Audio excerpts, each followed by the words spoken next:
В этой нервной и беспредельной схватке мы порой шли по головам, применяли не самые лучшие методы воздействия и даже нарушали законы физики. Да простит меня не то.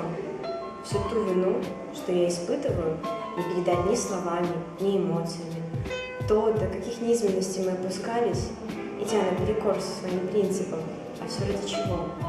Ради крайне сомнительной цели потусить в кругу незнакомцев, которые уже считают нас врагами. Мы забываем, что все мы люди, что всем нам свойственно ошибаться, и что в конце концов мы живем в одной стране. Мы молоды и красивы, у нас все впереди. Мы обсуждаем на философии поступки других людей, но сами, оказавшись в подобной ситуации, подобаемся животным инстинктам.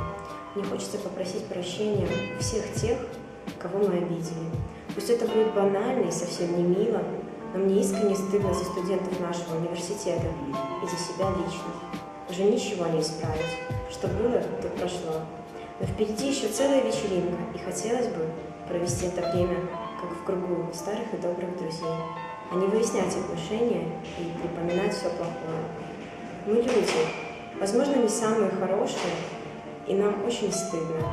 Искренне ваш, Гуглу имени Франциска Скорана.